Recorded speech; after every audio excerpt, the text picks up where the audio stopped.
嗨，大家，我是丽兹，欢迎回到我的频道。今天要拍摄的主题是4月的好运锦囊。那为什么会想拍这个主题？是因为最近4月发生了很多，比如说地震啊，然后还有一些天灾人祸，就感觉救护车或消防车的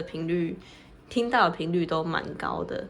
然后可能大家都在4月经历了一个蛮重大的转变，然后或者是发生了一些意想不到的事情。那这些意想不到的事情，就是我们在经历的时候，可能会觉得有点辛苦，或者是觉得说运不是很好。那我今天要测的主题是想帮大家看要怎么在这一个4月份中面对自己遇到的，比如说意外啊或状况，或者是自己的人生课题，然后这些课题背后的礼物带给我们的好运又会是什么？所以这就是我们今天的主题啦。已经为大家抽了3组的选项，由左到右是1、2、3，然后这个的话是绿水晶，这是紫水晶，第2个选项紫水晶。好，第3个选项是埃及的预言石，第1组的选项咯。先把它移过去。那第1组选项的话，就是跟之前一样，就是这个底牌是最后要给的建议跟礼物，然后这个的话是一开始我们对应的状态，这样子。那第1组的朋友们的状态是领袖力。其实我觉得第1组的朋友啊，在刚刚感应的时候，我觉得你们是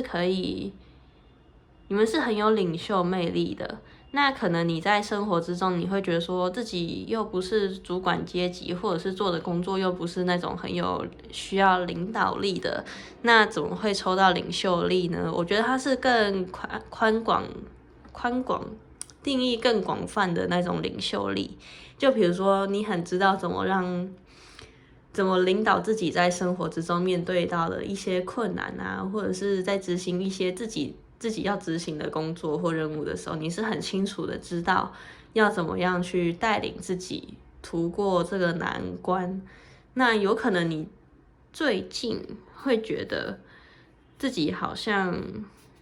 遇到了什么样的关卡需要去突破。那如果没有关卡要突破的话，或许是身边的朋友跟你有一样的困境，你会不自觉的想要帮助他。我觉得第1组的朋友们会比较有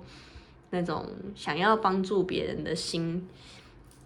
那你可能看到别人有困难的时候，你也会想要伸出援手去帮助他，因为你也走过一样的困境。对，那我们这边就来看一下你当下的状况。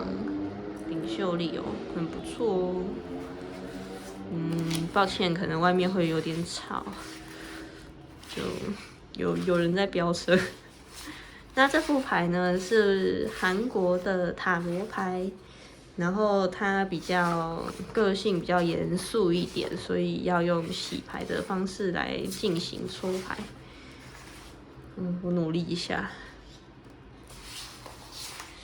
那第1组的朋友们的状态，好运锦囊有什么样的好运跟生活上的指引？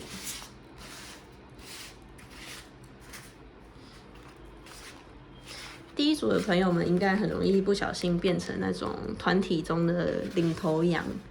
就是也没有要特别出头，有时候只是发表自己的意见或想法，就会不小心变成也不算天哪，水逆主导，就是整个团体中的那个算是行动嘛，就是会引导大家走往就是团体中需要共同想前往的地方，这样子，共同想努力的目标，对，就是这样。好，那我们现在要为你抽，就是4月的你的状态。因为4月已经开始了嘛，所以大家可以稍微对应一下有没有跟自己的状况相连接。那这边会抽3张牌。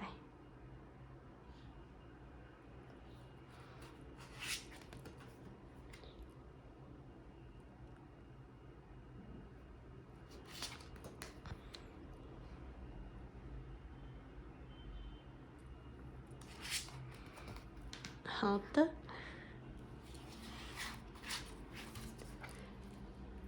那如果觉得抽牌的过程太冗长，可以加快，可以调那个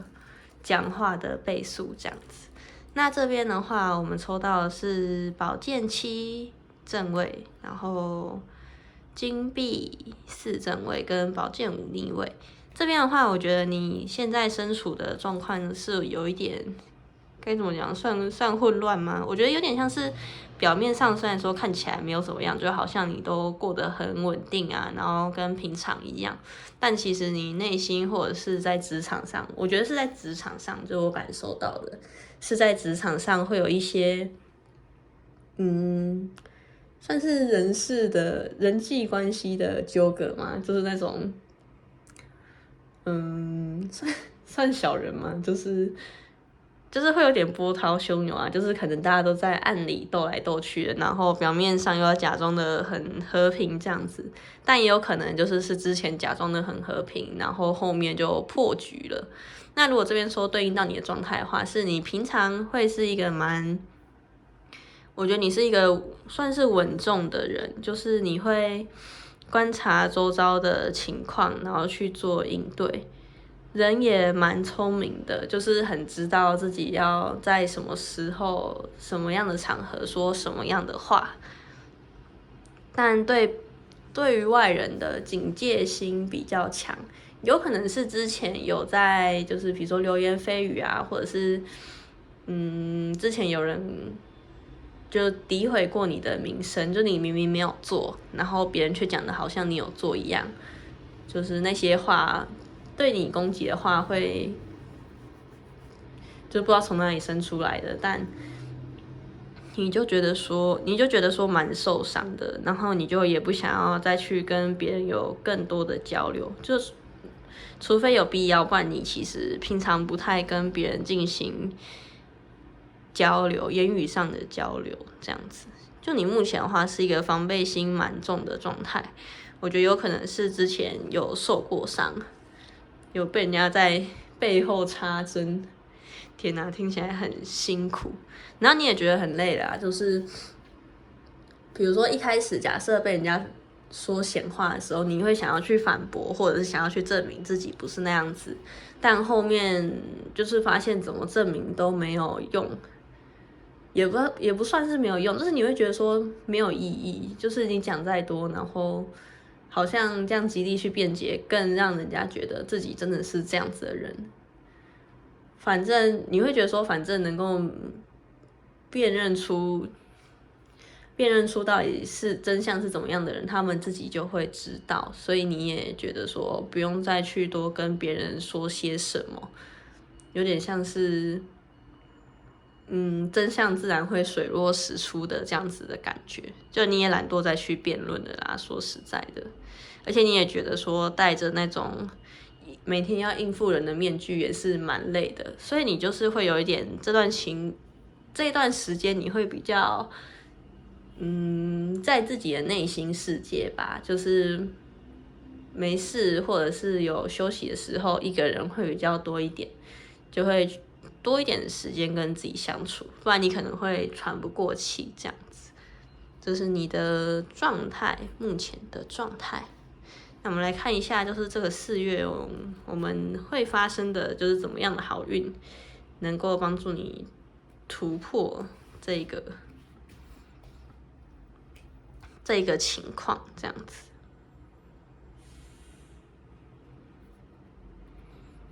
嘿，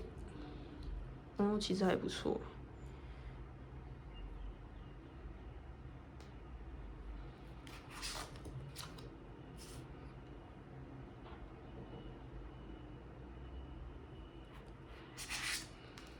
好了，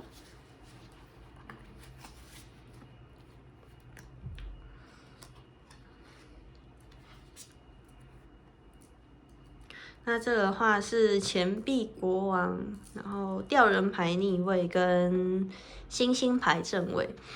这边的话，我觉得是你之前一直有在想的一件算是新的事情吧，或者是一直埋在你心中的那个梦想，会慢慢的被你挖掘出来，因为你已经受够了外面的人的流言蜚语哦。这边的话，其实也有那种，就是比如说你要做一个新的事业啊，或是有一个新的想法你要做的时候，然后身边的人都会觉得说，哦，不可能啊，你怎么可能办得到？不要痴人说梦了，好不好？就类似这种酸言酸语，就会有点阻碍你，就是要往前走。所以你现在就只敢走安全牌，但你也受过了那一些就是不看好你的人，然后那些重伤你的话，就你想要跟他们进行一个断舍离，所以你后面会决定说自己，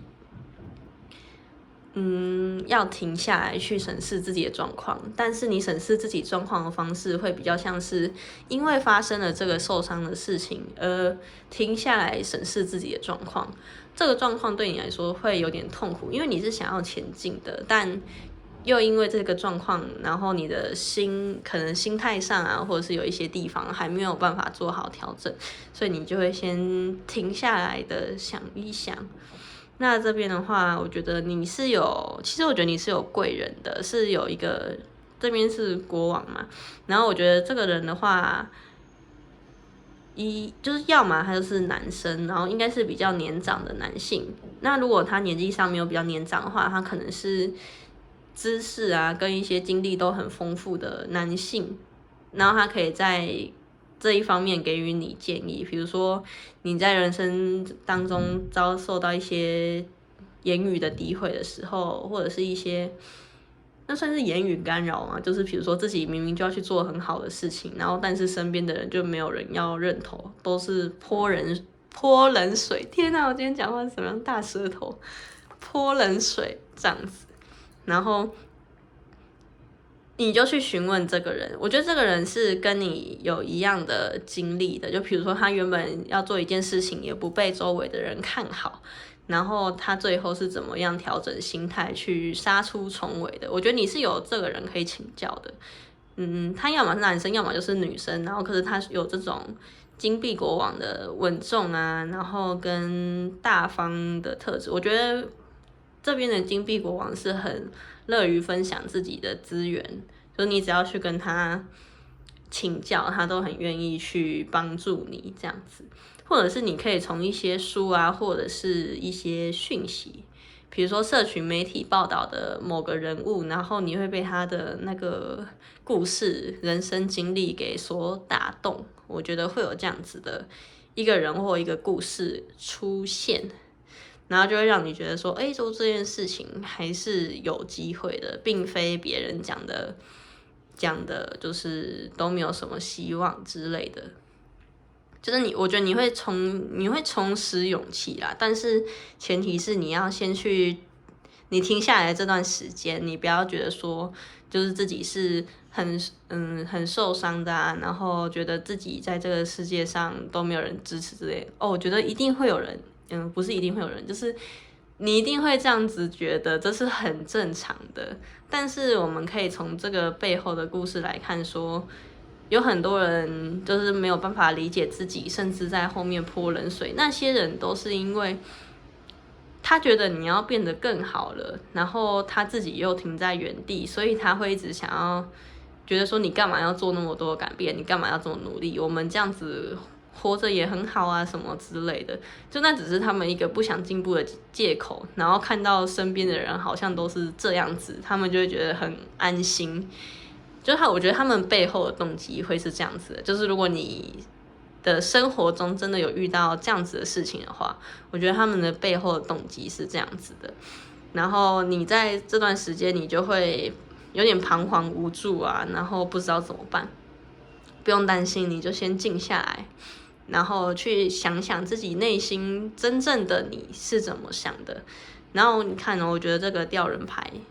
就是他有就是闭上眼睛就是不看周遭的人，不看平常那些周遭的人在伤害你的人在讲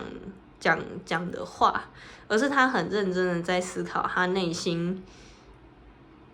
到底是怎么想的，认真的感受这样子。我觉得也不见得是思考，就是有点像是静下来的感受。当自己把那些焦虑啊跟负面的情绪给放下的时候，你就能看到你内心真正想做的，就像这个星星一样。你可能会觉得说平常很遥远的原因，是因为都被那些负面情绪啊，还有一些不够懂你的人给挡住了。你就会觉得说你看不到这个星星，但现在他告诉你，就是你可以静下心来，让自己是空的状态，就是不要为任何事情先下一个界定，你先感受自己到底对想要做的这件事情是怎么想的，或者是你在经营人际关系的时候，就是这个人伤害你嘛，你对这个人真正到底是怎么想的，或者是说他为什么要这样子对你，是不是因为像我背后讲的那种原因，就是他可能见不得你好啊之类的这样子。其实很多人真的是这样。那我觉得就是像这边抽到领袖力的话，就是如果你身边有这样子就是不积极会泼你冷水的人，就是你调整好自己的心态之后，你往上走的时候，他们看到你变好，然后他们也会想要跟你变得一样好。只是你在前面这段时间你会有点孤单，因为就等于说周围的人都还停留在原地，但是你已经决定要往上走了。你可能会觉得有点孤单，但是没有关系，你要相信，就是你要相信自己身边其实还是有其他人其他比如说守护神之类的啊，他们会支持着你，这样就你的信仰啊，如果你信仰可能妈祖啊，或者是哪一位神明，他们都会默默的陪伴你，支持你。就是只要是你想要做，让自己变得更完整的事情的时候，他们就会陪伴着你。而你的话，就是因为你是领袖力嘛，就等于说你要去，你变得更好的同时，其他人就会跟着上来。而你到了你提升到另外一个频率的时候，你就会认识其他同样频率的朋友，就是你在进行一个断舍离的状态。前面会有点痛，因为就跟平常的生活不太一样，但到了后面，你就会知道说，哦，原来这前面的阵痛是为了让我在后面做更好的蜕变，成为更好的自己。就是这段时间有点像是在考验你的决心啊，你到底想不想要变好？你会因为身旁的人一两句话就退缩了吗？这样子，对。OK， 那我们来看一下，就是你后面如果有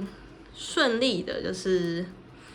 听取到自己内心真正的声音的时候，会是怎么样的结果？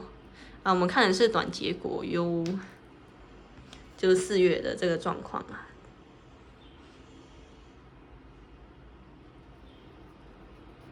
嘿，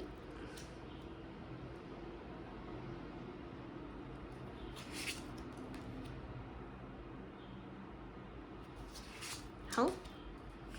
哇，我觉得超棒的，超棒的，没错。那这边的话是皇后，不是皇后，是皇帝，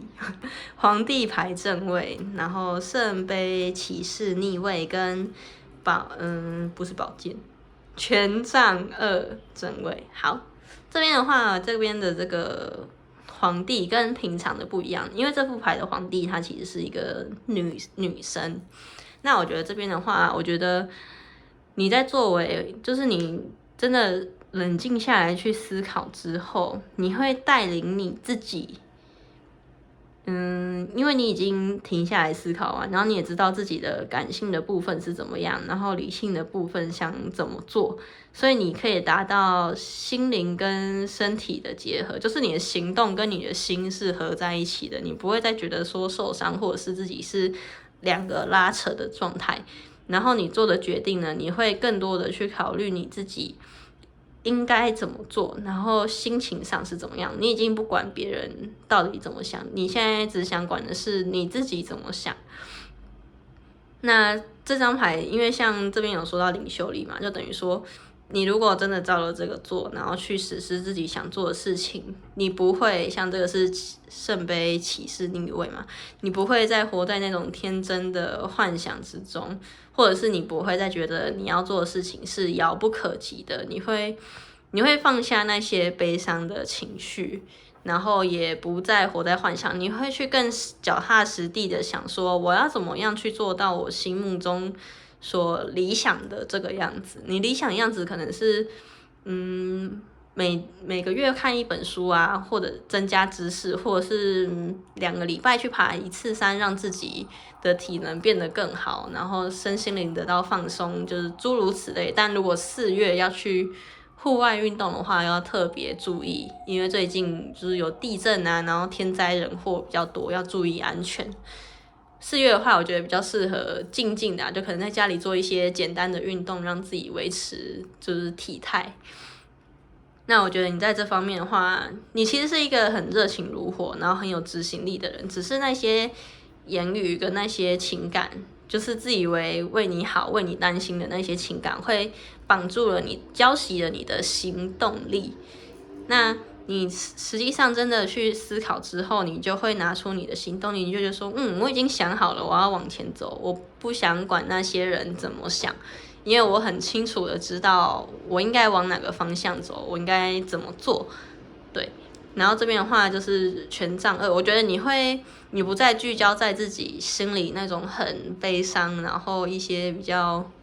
emo 的小情绪里面，你会去纵观就是你的整个世界，就是我觉得这边的地球是你的世界，就是以你延伸出去为出发点，就比如说你周围的人事物跟地球上整个在发生的脉动，就是现在的状况是如何，你就会去看说我要往哪个地方去发展，或者是我要往哪个地方去做更多的变化，然后让自己达到这个皇帝的状态，去做一个现况的突破。就是我觉得你是可以顺利的突破自己内心的，不论是恐惧也好，或者是别人的流言蜚语也好，就是你不会再把它揽在身上，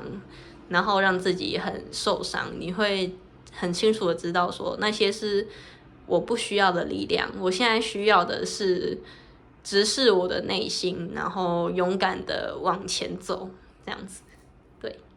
那这边的话，我看一下这是最后的恐惧。这个呢是最后的建议跟礼物。我觉得恐惧的话是在跟你说，你在做这一连串的决定的时候，你看嘛，要从摆脱流言蜚语啊，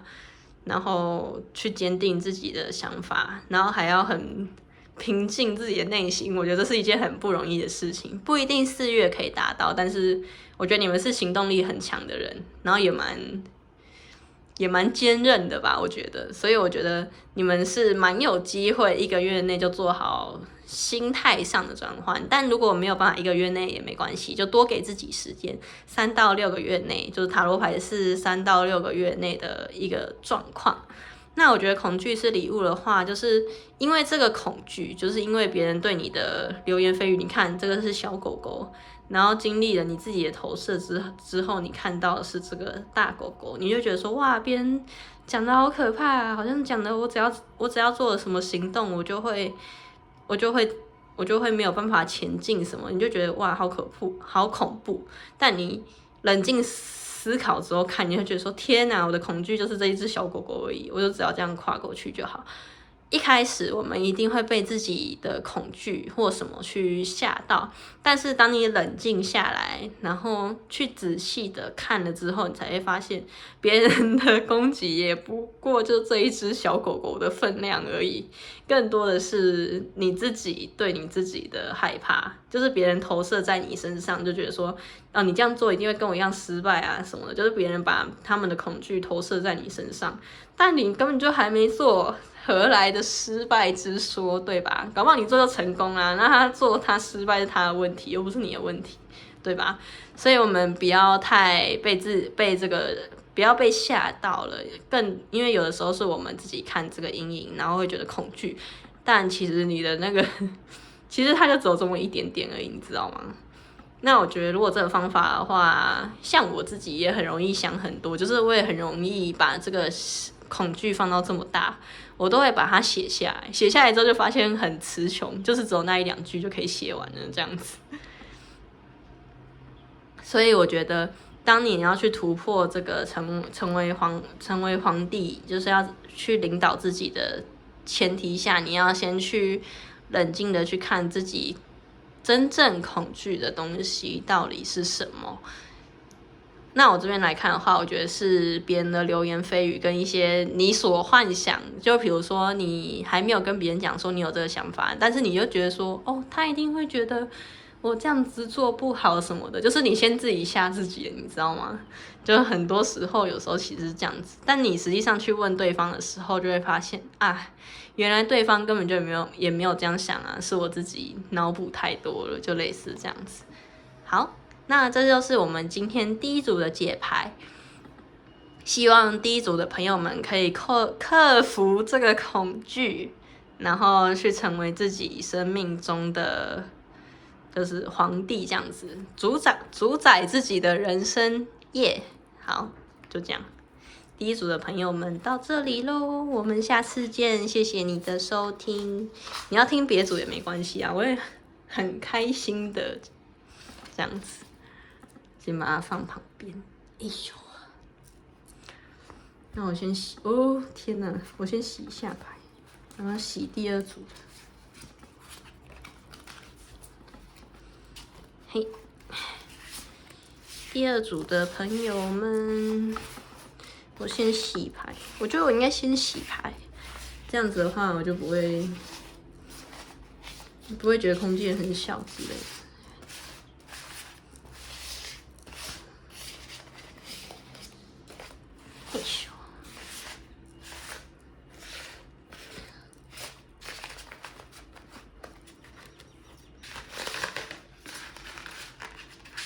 那如果我觉得洗牌的这个过程很无聊，可以跳过，或者是跟我一起在这个时刻去放松自己，然后认真的想这个题目，这样子。哟，洗好了。那第二组的话是这个紫色水晶的朋友们，那他第一个牌画出来的是报复。不知道是不是大家就是可能在生活中遇到了就是很讨厌的人，然后就觉得说，要是我可以对他怎么样怎么样，然后让他出糗啊，或者是让他不开心那样子就好了。但这边的报复的话，有一个意思，也是说，比如说像在情感关系里面，假设你被劈腿了。然后你可能会觉得说，哦，我需要做一点什么来报复他之类，就可能他求原谅，然后你们又在一起了，你就想说，我是不是应该去找另外一个人，就是劈腿一下，让他尝一下这种心痛的感觉，就是类似这种报复，我觉得是这样子，就是你们可能最近在一个比较难受的状况下，那他有可能是你会借着伤害你自己的方式去让对方难受，但其实你也不好受。说实在的，就是你已经受伤了。那我们现在来看一下你的这个状况。呵，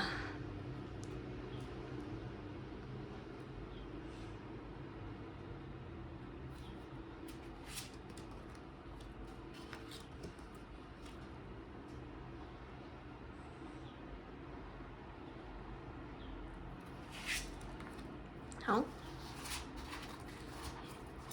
大家都是这个宝剑的能量，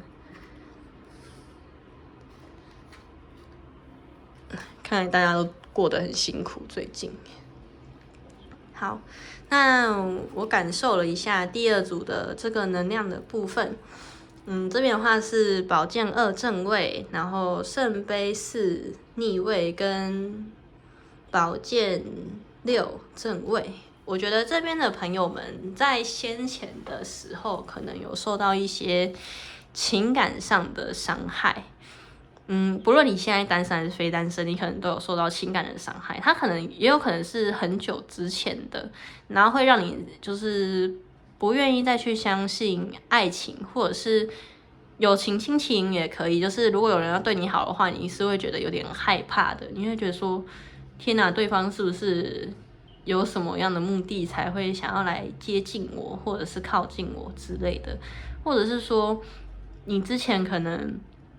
很真心的去付出了之后，发现对方根本就不把它当成一回事，所以你就很伤心。那这边的话，我觉得如果刚刚有对应到刚刚有那个报复心态的话，我觉得也可以用在职场上，就可能常常被同事就是挖坑跳啊之类的，你就觉得说是不是要来做点什么，让他也很难堪之类的。但你只会这样想，但你不会真的这样做，因为你现在就是在一个犹豫的点，你就想说自己真的要这样做嘛？可是其实你内心是不想这样做，因为做了的同时，你就也成为了那样子的人，就对你来说那是一种伤害。那你就是会在这两者之间有点挣扎。目前的状况来讲，你在心情上啊，或者是价值观上，都会是比较以悲观的那一面去看的。但你同时，你的理智又会告诉你说，就是你应该去突破这一些悲观或负面的想法。这些想法是不属于你的，是因为那些人或者是你发生了什么事加注在你身上，所以你后面才会想要这样做。但你原本不是这样子的人，虽然说我还没有抽其他牌看你原本是这样的人，但我的直觉是你原本不是这样子的人，只是有点像是一张白纸，然后被社会给染黑了这样子的感觉。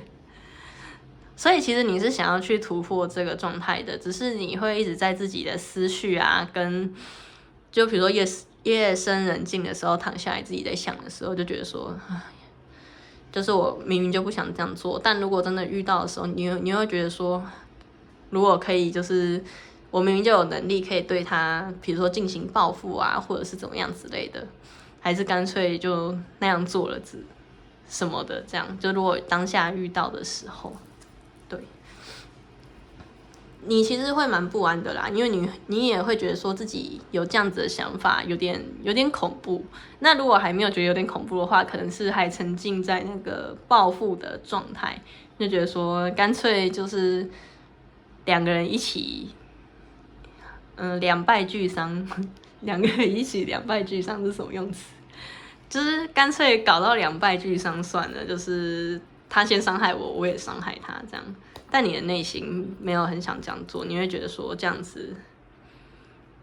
很累啦，不想要搞这么多。但是你的心又受伤了，就是你那个受伤的心无处安放，你知道吗？天哪，大家最近到底遇到什么事情，居然都这样啊！那接下来我要抽，就是面对这样子的状况的时候，我们有塔罗牌给我们什么样的指示，或者是怎么样另外一种思考去突破这个状态？因为我觉得这边看的话，你是有想要突破这个状态的，只是说最近要去突破的时候，比如说现实生活中的困难啊，然后还有一些比如说你内心想法的阻碍，让你没有办法真的顺利的去突破这件事情。但我觉得你是想要突破的，因为你已经受不了就是这一整个状态。那我们现在来看一下。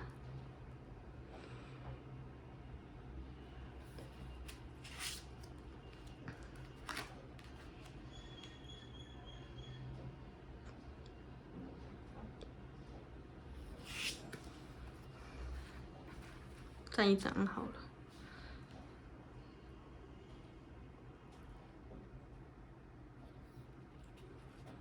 嘿，好，这一组牌抽了5张，都是逆位耶！天哪，我来看一下哟，因为我想要更多的确认你们的讯息。那这个的话是权杖5逆位、宝剑10正位、高塔牌逆位、权杖9正位跟权杖9逆位跟权杖4逆位。天哪，好的，那我感应一下。他这边是给的是建议嘛？我觉得是权杖5逆位，然后跟这边权杖9。就很多权杖，5跟4加起来就是9嘛。我觉得是说，你其实就是很受不了这种，这算什么龙争虎斗嘛？你其实想要放下生活中的一些纠纷跟一些想法，就不论在感情中或者是在工作上，你都觉得说这样子的斗争让你觉得心很累，然后你是想要去放掉这一些的。这边的话还有权杖4，就是你会觉得说自己现在的生活，可能别人看起来就觉得说你看起来好像还可以，但如果比较亲近的朋友就会知道你其实过得蛮辛苦的。这边的话，他会建议你说你要去，算是打坏吧，自己打坏吗？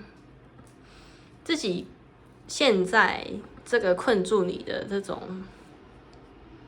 生活的模式，或者是职场啊，或者是一段关系，因为我不太确定困住你的是什么，但困住你的这个东西应该是有一段时间积累上去的。就比如说你们已经交往了2-3年啊，有可能有到6年也说不定，或者是家庭上，我觉得这边有那种就是原生家庭的捆绑，就比如说原生家庭带给你的就是不好的回忆，比如说会不会其实有家暴之类的如果遇到家暴的话，一定要就是寻求协助，就打113这样子。我觉得可能有家暴不知道为什么。家暴不一定是动手，也有可能是心理的那种，算是霸凌嘛。比如说每天都骂你很没有用啊之类的，可是你明明就已经很努力了，然后也很认真在做，就在外人看来你是一个很正常，比如说很正常去上班、很努力生活的人，但他们总是会觉得还不够，怎么生你这种儿子或女儿之类的，就是你可能会遭受到这种言语霸凌。搞不好也有真的动手的，就是那种会打你的这种，或者是你有遇到那种恐怖情人，天哪，恐怖情人。如果真的在现实生活中遇到了这样子的问题，然后你跟朋友讲了之后，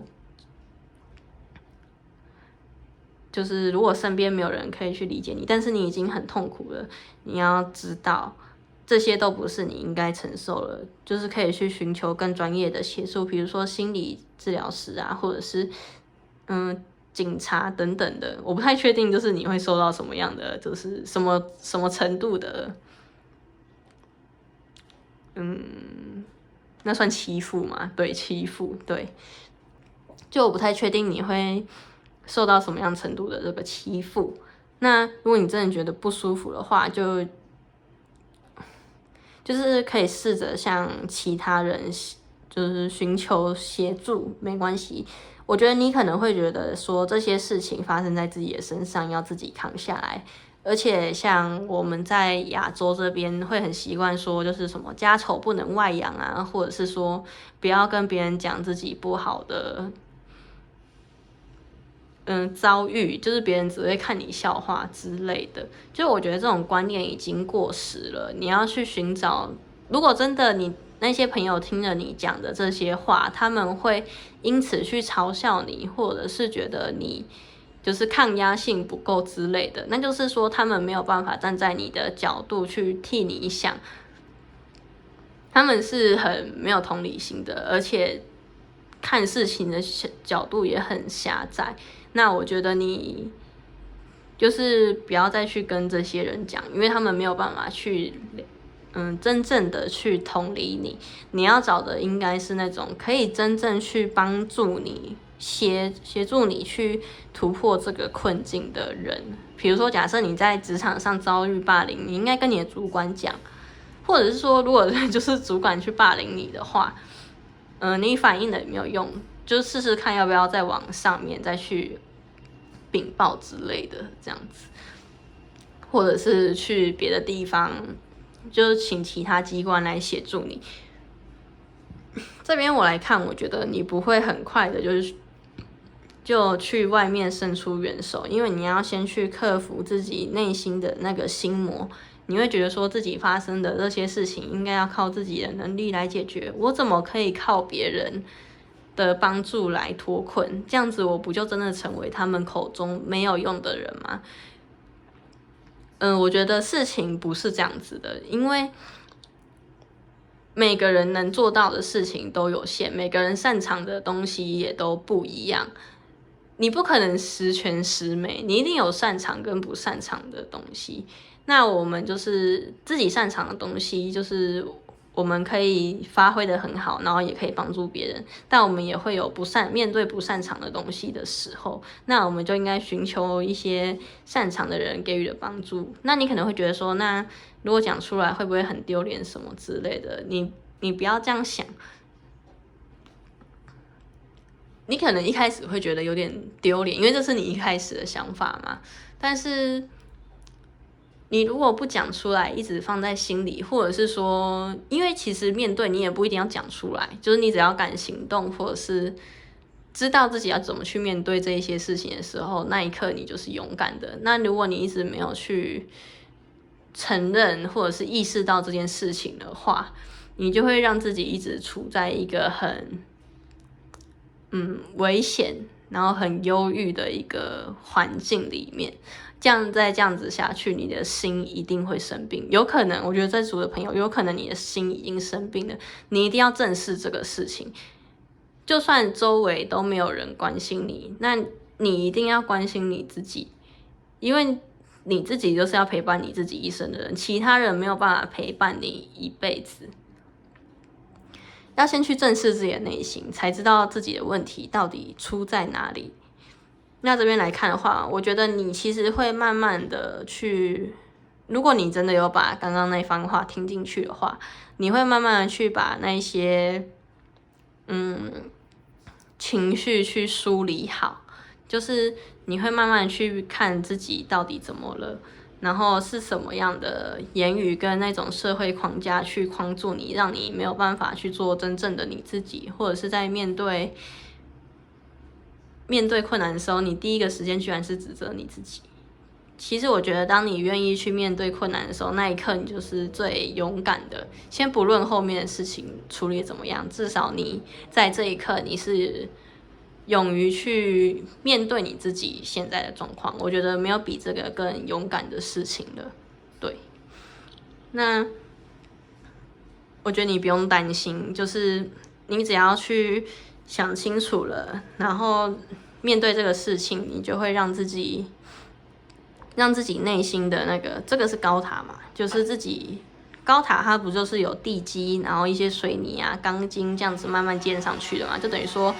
那些曾经束缚你，然后跟困住你的东西，会慢慢的被你剥离掉。只是这个真的很慢，因为它是价值观，然后跟一段关系，你有可能已经受困很久了，所以你需要慢慢的剥离这样子。但其实有时候就是一念之间，就是你只要想通了，你在一个瞬间，你就可以变成另外一个人。那这边就看你想要怎么想，但我觉得没有这么容易去，没有这么快啦，我自己觉得。但是有可能你很强，就是你一念之间就转换了，你就觉得说不行，我要为自己挺身而出，我要站起来。没错，就是只有我可以为我自己发声。这样，当你愿意为自己发声的时候，其他人看见的时候，他们就会被你的勇敢所打动，然后为你一起声援。就像台湾之前的那个 Me Too 事件啊，有一个人勇敢的说了出来之后，其他人就敢说出来了。他们之前不敢说出来，是因为他们害怕被别人用其他异样的眼光看。然后，但是当有一个人、两个人说出来之后，发现原来不是只有我有这样子的心态跟想法的时候，或者说不是只有我是这样子被伤害的时候，你就愿意勇敢的说出来。而他在你的心中原本是过不去的坎，你也会觉得说出来之后，你可能就会觉得说，哦，已经释怀了，就是至少我在此时此刻我是勇于面对这件事情的。对，就是你可能会因为这样子的阴影，就是行动力不足啊之类的。那我接下来抽，就是你后面的状况会是怎么样的？第二组的朋友破音，天哪！我先喝口水。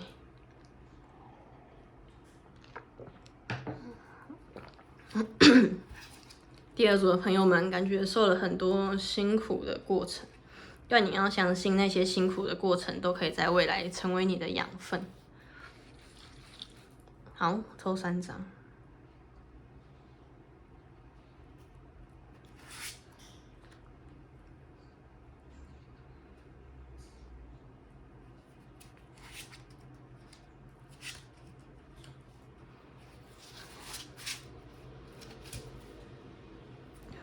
我再抽1张好，再看一下那一张是什么。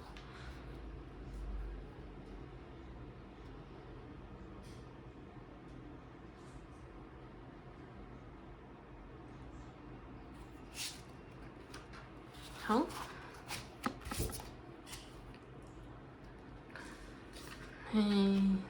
来咯。那这边的话是，如果你去直面自己这些就是黑暗的啊，跟一些就是你觉得不堪的过去，也不一定是过去，有可能是现在正在经历的，就是一些不公平的对待的时候，就是你会变得不再往外寻求答案，而是往内去寻找说自己真正发生了什么事，而发生了这些事的我是怎么想的？我真的是想要让自己跟对方同归于尽吗？还是说我有其他更好的选择？那这边的话，我觉得你会去慢慢的去思考说，自己经营的这段关系，或者是在这个职场上，或者是比如说家庭，你所累积下来的一些经验跟这些回忆，他们可以为你带来什么样的改变？就是你会换位思考，比如说，我想一下有什么样的比如说在家庭中，可能就是爸妈假设会很约束你什么的，那你可能之后你会换个角度看，你就会发现说，哦，原来他们是这样约束我，是因为他们没有安全感，然后不敢松开我跟他之间的关系，所以管得很紧之类的。就是你会慢慢去发现类似这种问题的产生，你会以实际上的层面去看，而不是在用内心的感受或者是对方讲出来的话，因为有的时候对方讲出来的话不一定真的是对方心里真正所想的，所以你会去停下来看。而那些原本去诽谤你啊，或者是否定你的那些声音之类的，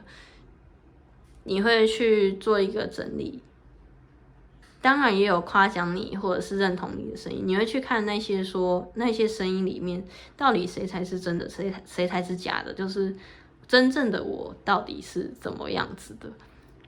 那这边的话还有世界牌跟星星牌都是逆位，我觉得要做到这样子的转换，一时之间是比较困难的，因为这前面有说了，这是一个价值观跟一个思想的转换。那这边的话，我觉得你不要想说自己要一个瞬间就变成自己心目中理想那种很成熟啊，然后无所畏惧啊，很勇敢的这种形象。就是我觉得你先从面对自己现在到底怎么了开始，不要想太远，因为想太远你很容易卡住，你会觉得说，我怎么可能变成别人心中的那种状态，或者是我怎么可能变成我心目中理想的那个样子？我觉得这样看太远了，你后面就会很容易放弃。所以你前面可以先去慢慢的观想自己到底是怎么样的人，往内心去找。往内心去找，是不是听起来有点难？我觉得就有点像是跟自己对话。你可以对话有一种很简单的方式，比如说你就问自己说：“我喜欢喝红茶吗？”然后心里就会冒出喜欢、不喜欢，或者是普通这样子的，或者是就你可以用这样子问答的方式去跟自己进行一个内心的沟通。那平常有什么喜欢自己一个人做，比如说自己画画啊，或自己做一些比较静的活动，比如说看书啊或瑜伽之类的，都可以帮助你去更多的看到你自己到底是怎么想的。对，那这边来看的话，就是你会慢慢的去想自己发生的这些灾难是要为自己带来什么样的考验，背后的意义是什么，这样子。那我们来看最后的礼物。最后的礼物是成功哦，他这边在激励你说，你会成功的去找到自己内心所想，跟爬到自己内心所想的这个目标。就比如说，你原本是一个很情绪化的人，但你最后决定你要成为一个，就是你不会去把自己的理性，情绪都给拔除，变成一种完全理性的状态，而是你可以去很充分的运用这个同理心，而去感受对方为什么会这样，做出最理智、最好的决定，就对双方都好的决定。我觉得是这样子。他这边说你会成功克服的，不用担心，就是你现在这个状况一定会改善，但是前提是你要去勇敢的直视自己内心的那一份恐惧。我可以理解这个是很难的，就是你为什么想报复呢？你是因为对方对你怎么样，所以你想报复，还是只是说他不好，你不好过，你也别想要他好过？那这样子你报复完之后，你真的会觉得身心通畅吗？就是我觉得他这边在提醒你说，你要去冷静的想一想，这边不是报复成功哦，这边是要你好好的想了一轮之后，就是你最后的那个想法会是成功的，你懂吗？我不太确定啊，也有可能会有人真的去报复，然后成功了。我觉得这边报复成功不是说你用跟他一样的方式，然后让他痛苦什么的，而是说你会寻找更实际，然后更理性的方式去对他进行一个报复，这样子。比如说假设公司亏待你了，然后你就觉得说，那我们就走司法程序，然后最后你就成功报复，类似这种，而不是说你学他们在背后就是酸言酸语啊，然后做一些排挤什么的，不是这一种，你懂吗？就是你会去想过之后，去决定自己应该用哪一种方式去进行自己内心中真正想做的那个事情。有的时候你过得很好也是一种报复啊，你懂吗？就是你已经被欺负了，然后结果你还是活得一样很好，还是很清楚自己在做什么，然后最后你做那件事情成功了，然后周遭那些酸言酸语看不起你的人就觉得说，就是他们就会眼红啊，然后可是你最后成功了，他们也不能说什么，这也是一种报复。就是我觉得他是要你用你的成功去报复，而不是要你就是给他死，你知道吗？我觉得不是这一种，冷静点。对，就是我觉得是这种报复，我觉得你的成功就是最好的报复，因为他曾经否定这样子的你嘛，然后最后你却成功了，他还停留在原地做那些就是小人才会做的事情，这样子没有错。因为我怎么觉得第二组牌跟第一组牌很像？好的，祝福第二组的朋友们就是报复成功，就是自己理想中的样子，就别人看到那个嫉妒，这就是一个成功的报复。好，谢谢第二组的朋友们的观看，那我们下次见喽。嘿。嗨，第三组的朋友们，我先洗个牌，就是这个牌要用抽的，所以我需要一点时间。不然现在看一下你们的那个主牌，好，你们主牌有2张，嘿咻，有个人神话跟沙门的考验，对，那我等一下再讲解。我不知道有没有办法办到，就是边洗牌边讲解。沙门的考验的话，其实是说自己给自己设了一个很高的门槛，然后让自己没有办法去达到，然后就很焦虑啊这样子。那个人神话的意思是说，比如说假设我们现在看一些故事啊，他可能会说勇者就是无所畏惧的啊，从来没在害怕，类似这一种。那如果你特别羡慕勇者这个特质的话，你就觉得说，我们生而为人，应该是这种勇敢都不会畏惧的，这样就是那种神话是缺少了一点人性，你知道吗？就是怎么可能人在每个时候都是无所畏惧的？光是我们一出生的时候，可能刚生下来不知道这边是哪里就开始哭了。那如果你要说人都是永远勇敢，你在那一刻的时候你就失败了，因为你就是会害怕这样。但我觉得那是很正常的，你知道吗？真讲起来是不是有点好笑？就是你心里会有一个既定的想法，觉得说成功的人，或者是你觉得成功的人会是什么样子的？那底下这张牌是最后会做一个讲解，就是我们会把整个占卜的结果用最后一张牌给它串起来。我们现在看一下你现在的状态是怎么样的。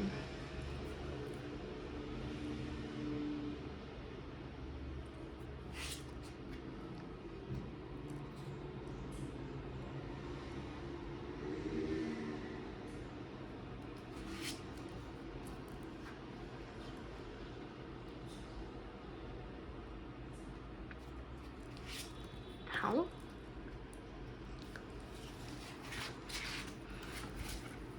那这边的话抽到的是世界牌正位、钱币四正位跟权杖十逆位，这边再一张。好，圣杯四正位，先放这里。我先喝一口水。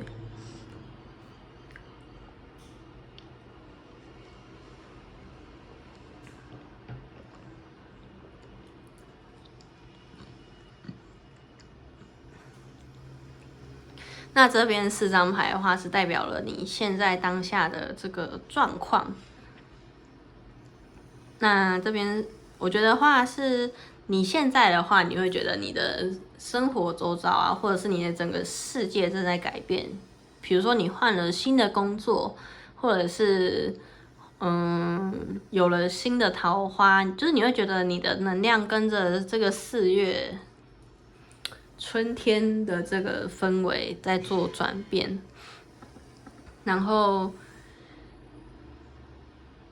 我来看一下，我感应一下，去做转变。我觉得你蛮多新的桃花或者是新的工作的转职的机会，但你还在犹豫说自己要不要去跨出这个。我觉得也不算是舒适圈因为我觉得它算是另外一种选择，就是你在想说你要不要去选择另外一个东西，你会觉得说你现在这个状态也不错，但是你其实是有一点不满足的。不满足的话，是因为你觉得你可能会觉得你可以拥有更多更好的东西，因为你可能在去年到今年，你已经有一个突破的成长了，所以你觉得说你可以再有一个更好往上的这个机会，但你还在犹豫说要不要，因为你会觉得说你现在这个工作做的，或者是说你现在这个环境，你这个伴侣都没有不好伴侣有个新的机会，那可能是因为你是一个很优秀的人，所以就有很多追求者啊之类的这样子。那现在的伴侣的话，或者是你的伙伴什么的，你都觉得没有不好，就你会觉得说，这样子好像也可以，但是你又很清楚的感觉到自己的生活是在做一个新的转变的这样子。然后这边的话，我觉得你过去可能背了很多沉重的压力，然后你经历了一连串的考验吗？或者是说是发生的事情，让你觉得你要去慢慢的放下这一些重担。就背在肩上的重担，比如说家庭的啊、工作的、情感上的重担。我觉得这边可能更多的是人生上的重担，就可能你之前背负了很多，因为如果对应到这里的话，你可能之前会背负着，比如说家人的期望啊、伴侣对你的期望，伴侣怎么样期望你作为一个好的伴侣，然后你要怎么当一个好儿子或好父亲、母亲之类的，但你其实有点想要渐渐的放下这个，这算什么既定的看法吗？就是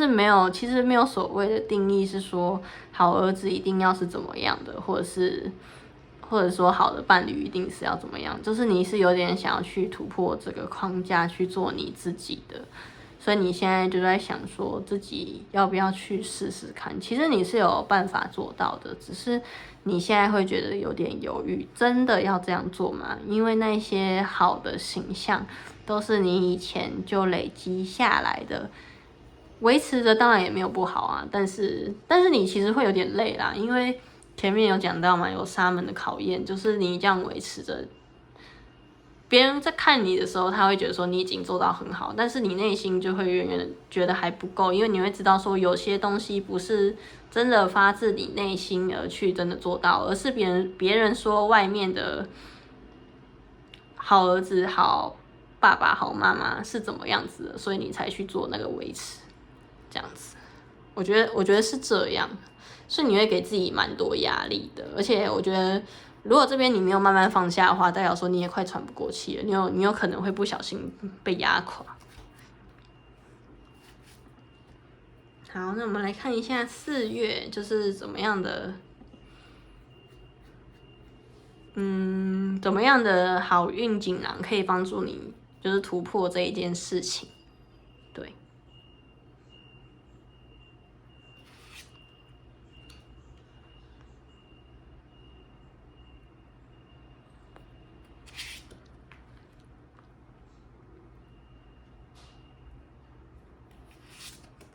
好，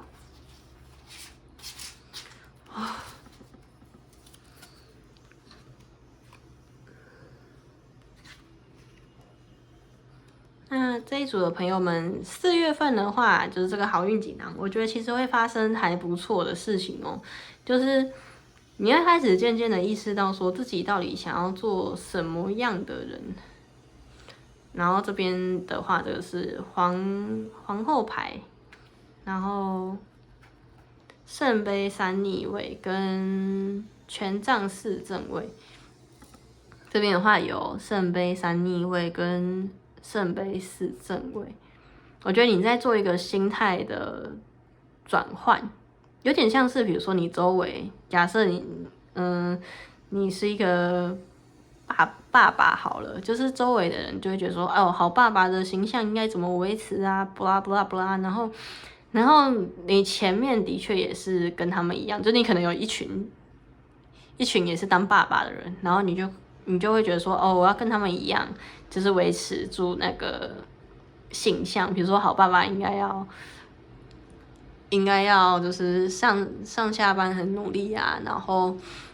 回家的时候就是还要帮忙做家务，然后顾小孩等等，不啦不啦不啦之类的，就类似这样，或者是好爸爸就是要可以带儿子女儿出去运动啊什么的，然后搞不好你就是也没有那么喜欢运动，就喜欢废在家之类，就是如果休假的时候，也许你更想废在家，就类似这种。就是这边我觉得你会开始去调节真正的自己跟爸爸或者是妈妈或者是你即将面临的一个身份，也有可能是主管，不知道为什么我一直想讲爸爸到底是怎样，就是也有可能你是一个主管，然后你可能在想说你要怎么去平衡这之间，因为我觉得你内心其实是有个既定的想法，说你想要怎么做去经营这个角色。我觉得经营角色不代表说你戴上面具，而是你在这个位置的时候，你会有什么样的展现，就是就你自己会有怎么样展现。就例如主管好，主管也有分很多种，比如说热情如火的啊，行动力很强，然后也有那种很谨慎思考，然后做事比较保守派的主管，也有这种类型的。那你可能在做这个之间的就是平衡跟尝试，你可能在想说自己真正想做的是怎么样子，因为你前面可能会有这边嘛有个人神话，你前面可能会有一个既定的想法说，当主管就是要很谨慎啊，然后背负了大家的责任什么的。但是其实也许你内心想做的是你要去突破，带着团队去突破这个困境，那这个时候就需要一点敢冒险的心，然后还有那种领袖的魅力，这样子。就是我觉得你是在这个之间，你在试图的不去看周遭的主管啊，或者是周遭的人怎么去扮演这个角色，而是如果你自己是这个角色的时候，你会怎么样去执行，去做这个角色，这样就不再是扮演，而是做你真正的你自己。那我这边觉得的话，如果你是其实不知道为什么，我就觉得这边的人已经有经历过一段人生历练了。你有可能已经有家庭、婚姻，或者是你在公司里面是有一定的地位的，就是可能是主管阶级的这样子。那你也不是不可能，就是你有可能是，你有可能是年纪很轻，但是你已经就是有这样子的人生历练，就是我觉得这一组可能都是狠角色，你知道吗？因为你们平常应该对自己的标准蛮高的，然后会有自己心中的一个既定的形象，所以你们也是平常很努力的就朝那个方向去生活。那这边的话，我觉得你其实原本有蛮不错的团队，或者是不错的公司跟不错的这个家庭，他们会愿意去支持你的改变跟转变，就是说，对，支持你的改变跟转变，就是你想要怎么改变、怎么转变，你跟他们讲说，他们其实是会支持，他们会去认同你，看到你身上的闪光点。而我觉得他们跟你比起来，会比较没有那种既定的想法，比如说。你可能会觉得说，勇者一定是要勇敢的，但对他们来说，可能是勇者可以是勇敢的，也可以是胆小的，类似这样子的，就是比较没有框架这样子。所以当你跟就是你心中信任的人讲的时候，他们其实是可以理解你，或者是他们会觉得说，哦，你终于知道，你可以不用活得那么辛苦了，就是。你是可以有弱点的，你知道吗？而且我觉得那个弱点也不是弱点，而是说，不管是胆小的你、勇敢的你，还是怎么样的你，它都是你，就是有点像是你终于愿意接纳完整的你自己。因为我们不可能是完美的，你如果是完美的，你从出生那一刻你就失败，因为你出生就哭，你懂吗？你出生的时候你就害怕，你就想说这是哪这样子，所以你跟林默娘一样，就是你出生的时候。没有哭，你懂吗？但你可能也一样，也会有害怕、胆小的时候，或者是犹豫不决的时候，就有一些你觉得比较负面的状况的时候，那是很正常的。我们是人 ，OK， 我们不是神。就算是神，他也有害怕跟就是犹豫不决啊，或者是。不知道怎么做比较好的时候，就也是有啦。真的，说真的，对啊。我觉得不用给自己那么高的标准，你这样会活得非常累，你知道吗？你也可以，我觉得这是这个4月的好运，就是你透过这一些事件的延伸，就是你可能终于垮了，就是可能角色终于经营不住了，你垮了。或者是也不算经营不住，它已经变成你的一部分。但是你后来可能会去更认真的审视自己到底是怎么样的人，然后你就会去脱胎换骨，做一个转变这样子。但我觉得那个是以前的你打下的基础上去做一个转变，我觉得其实还蛮不错的，就是你可以期待一下，对，去突破自己。那我们来看最后。呵啊，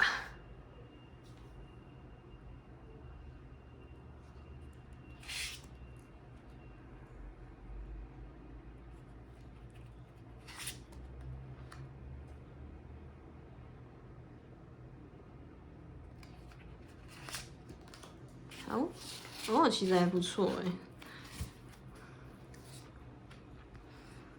我觉得4月的话，你看这个是，这是什么？正义牌正位，然后金币3正位跟节制牌正位。这边的话是说，你最后呢，你会在你的生活跟你的角色扮演，就是真正的你跟理想的你达到一个平衡，或者是你的生活之中达到一个平衡，你不会再一昧的要求自己是100%完美的，你会去从中达到平衡，然后去释放自己，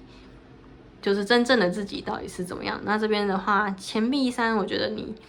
你可以多表达自己内心的想法跟感受，那你就会发现说，其实也有很多人跟你有一样的遭遇。然后这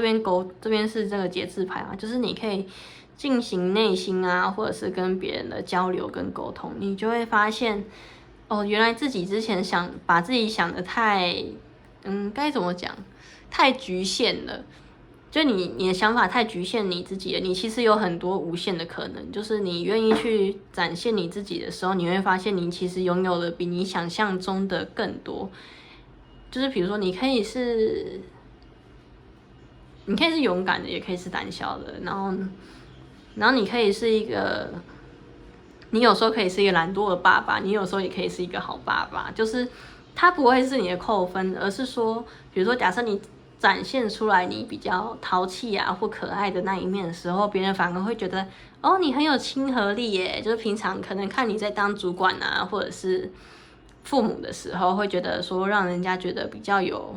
压力嘛，比较严肃啦，对。然后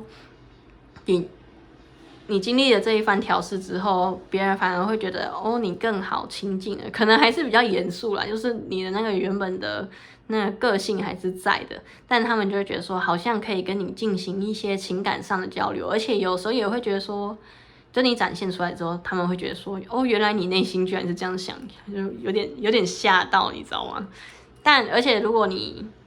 进行了这样子的调整之后，你的团队，就不论是家里还是在工作上，他们都会去更了解真正的你，然后进而去，比如说，算是，那也不算配合你，应该是说，这在团队进行的时候，会更知道怎么样跟你相处，在进行一些专案或者是一些事情的时候，可以更加的顺利，就是更团结的那种感觉，你知道？所以我觉得你4月其实蛮有这个赚钱的机会。就如果你调整好之后，你的团队就这一股能量是可以帮助你赚到钱的。好，那我们接下来就看最后的话是这个最后的建议是无价值感。你一开始在进行这件事情的时候，你可能会觉得说，哦，我如果拔掉了好爸爸，然后好的主管的这个角色之后，我还剩下什么呢？那我是不是就一无是处了？就你一开始可能会有这样子的想法，但是你前面明明就累积了这么多，就是那一些，不论是你的言行举止，还是你的一些价值观，其实你累积了很多，但你就会觉得说，那一些都是，比如说假设你觉得要勇敢，你应该像一个勇者一样，但你拔掉勇者这个角色的时候，你就觉得说，哦，那我还是什么呢？这样子，你会觉得说你好像没什么，跟其他人比起来，这个是一个过程，就是你在过程之中会这样想，我觉得算是正常的，因为你可能会有点迷惘，说，哦，既然我不是这个人，那我还是什么？但其实有时候你可以很简单的，就是你就是你啊，比如说，会因为一件小事就很开心的，那也是你；吃到好吃的东西会笑得很开心的，那也是你。就是你有没有价值，不是用那些角色来定义的，而是说，就是你就是你，有点这样子的感觉，会不会有点难？不知道怎么讲，但是你可以去体会看看，我觉得这个需要一点时间去体会。就你前面会有点失落啦，但是后面你就会发现说，哦，自己其实比自己想象中的，还要多可能性。我觉得那个就是价值。比如说，你可能一开始会觉得自己就是要不苟言笑啊什么的，但是你展现出来你真正的你自己之后，他们就会发现，其实你也是有亲民啊、可爱的一面的。那个就也是你，严肃的也是你，可爱的也是你，这样就是你有更多的可能。这个时候，你就是最好的，这样对。好，那第3组的解牌就到今天结束啦。那喜欢我的影片可以按赞、分享跟订阅我的频道，也欢迎大家在底下留言。天哪，我在第3组才讲，我前面忘记讲。算了，没关系，反正就是如果喜欢的话，可以留言，让我知道就是你觉得这一次的占卜怎么样，然后我就可以做改进跟更多的调整。然后如果有我想要，如果有想要做的主题，也欢迎在底下留言，就是我就会试试看，就是做看这样子啊，不一定会成功，因为有的时候会卡卡的这样。好，那谢谢大家的参与，那我们下次见喽，拜拜。